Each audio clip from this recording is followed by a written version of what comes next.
Arrancamos este último bloque ya con la presencia en forma virtual del economista Orlando Ferreres para analizar los hechos más destacados en materia económica de estos últimos días. Orlando, ¿qué tal? ¿Cómo andás? Hola, ¿qué tal? ¿Cómo estás? Muy bien, por suerte. Todo en orden. Bueno, gracias por ¿Mm? atendernos una vez más, Orlando. No, un placer, realmente un placer. ¿Mm? Bueno, mañana vamos a conocer el índice de inflación del mes de junio, que se espera en torno al 3,2%, continuando con la tendencia descendente que se viene observando en los últimos meses en relación, ¿no?, a los primeros meses del año en donde se llegó a tocar un máximo del 4,8%. ¿Crees, Orlando, que esta tendencia descendente se va a extender a los próximos meses? Sí, yo creo que sí. Nosotros hicimos el cálculo para el mes de junio y nos dio también 3,2 para el GBA, o sea, Capital Federal y Gran Buenos Aires. Pero el caso es que para este mes tenemos la primera semana que nos da 1,8 aproximadamente la primera semana respecto al promedio del mes anterior. O sea que va a dar más bien parecido a 2,5, 2,6. O sea, se va a seguir disminuyendo la tendencia a la alta inflación que había con ese 4,8, que después fue 4,2 y que ahora es 3,2. Aunque el último mes también dio 3,2, o sea, se quedó un poco esa bajante y no siguió cayendo, pero este mes de julio sí seguramente va a dar un menos y lo mismo se espera para agosto, que no haya, salvo que hubiera alguna nueva versión de algún producto que se aumente, no va a haber grandes novedades para agosto, o sea que también va a dar bien. Y yo creo que en septiembre, que son las elecciones, no va a haber grandes novedades en materia de aumento de precios, por lo tanto, también en septiembre va a dar para abajo. Y de ahí hasta noviembre, que son las elecciones generales de provincia, de todos los diputados y senadores, y en algunos casos gobernador. Bueno, creo que también, no, pero el problema viene después de las elecciones. ¿Qué pasa con todos los productos regulados como son la electricidad, el gas? Muy, que van aumentando. ¿Qué pasa con el de cambio también, que se empezó a aumentar menos que la inflación y eso atrajo un atraso cambiario relativamente importante, porque la diferencia dio más o menos 2% mensual? O sea, vamos a encontrarnos también con varias cosas para arreglar a partir de diciembre. Algunas se van a dar ahí mismo y otras se esperará algún tiempo para poder ejercer la variación. Yo creo que puede hacer una tendencia importante. Sí, Orlando, también te iba a agregar justamente entre los interrogantes que uno está observando en estos días. A partir del 25 de junio se vio una aceleración de la emisión monetaria para financiar al déficit. Justamente a partir de esa fecha hemos visto que ha habido una transferencia de utilidad del Banco Central de 180.000 millones de pesos al Tesoro Nacional. Esto también Exacto. debería tener implicancias, ¿no?, en los próximos meses en términos inflacionarios. Sí, por supuesto, ahora fue por transferencia de ganancias, pero igual sea por un motivo u otro, es transferencia de dinero que va del Banco Central al Exacto. Tesoro porque no le alcanzó para pagar los medio aguinaldos.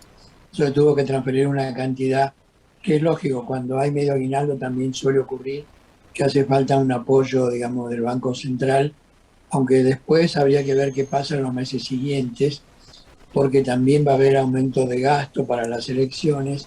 Así que Bueno, va el a bono a los seguir también jubilados, el aumento, del ¿no?, bono a a los los empleados del jubilados, sector tal público. cual. Exacto, y también no va a haber aumento de precios, pero seguramente va a haber cierto control de lo mismo, con lo cual se va a requerir más subsidio para el sector, que se va a encontrar entonces con una diferencia importante entre los costos que tiene el gas o la electricidad y lo que resulta después al precio de venta. Y esa diferencia se cubre con subsidios que también se van a cubrir por el Banco Central. O sea, tenemos varios factores que indicarían que en el segundo semestre va a ser un semestre bastante difícil para manejarse desde el punto de vista de la inflación, y sobre todo del Banco Central respecto al Tesoro, que va a tener una importante corriente de fondos que van a ir desde un organismo al otro, y eso, digamos, con el tiempo se nota en la inflación, no inmediatamente, pero al cabo de un tiempo sí afecta a la inflación, como viene ocurriendo este año, para el que hemos calculado un 51% de aumento de los precios desde principio de año, porque ya calculábamos el efecto monetario de lo que había pasado anteriormente entre el Banco Central y el Tesoro, y eso, a pesar de que en los últimos tiempos no estaba aumentando mayormente y no había, digamos, ninguna variación significativa como pasó en el primer semestre, ahora en el año iba a dar 51 o algo así, que creo que es la variación de costos que se está dando a través de los precios y costos que va aplicando el gobierno para tratar de ir manteniendo. Vamos viendo qué pasa con la inflación. Bueno, y relacionado con eso, ¿no? Justamente el gobierno esta semana, como dijimos en el primer bloque, introdujo nuevas restricciones cambiarias con el objetivo, ¿no?, de mantener el dólar bajo control, Claro. hasta las elecciones. ¿Crees que va a tener éxito en este propósito? Y algo de éxito va a tener, pero digamos, es circunstancial, es provisorio. A su vez, las prohibiciones no implican también el contrato de cada uno de los contratos de bonos entre dos particulares, cosa que está libre y entonces se puede hacer con un mecanismo que se llama de cambio de contrato, no me acuerdo cómo es el nombre correcto, pero que no implica un vencimiento de $50.000 por semana, como era lo que ofrecía el Banco Central, siempre que en los últimos 90 días no se hubieran pagado dividendos. O sea que esto va a tener un resultado algo provisorio durante unos pocos meses, y después se va a notar el problema de tener que seguir para adelante, y yo creo que después se va a eliminar. Para cerrar, Orlando, predominan los objetivos de corto plazo sobre los de largo plazo, que son los que incentivan el crecimiento, ¿no?, de la economía. Por supuesto, estamos predominando el objetivo muy de corto plazo, que tiene como efecto parar un poco la inflación, que está trayendo como consecuencia una caída de la jubilación real, por eso que se da el bono de 5.000 pesos para cada uno de los jubilados, de manera tal que compense de alguna manera la caída del poder adquisitivo de las jubilaciones. Y por otro lado, el salario real también se está aumentando más de lo que se había previsto, porque la inflación no va a ser 29, sino ni siquiera va a ser 40, va a ser 50 o 51, de manera tal que eso implica un mayor aumento salarial para no caer otra vez en ese problema que estamos teniendo.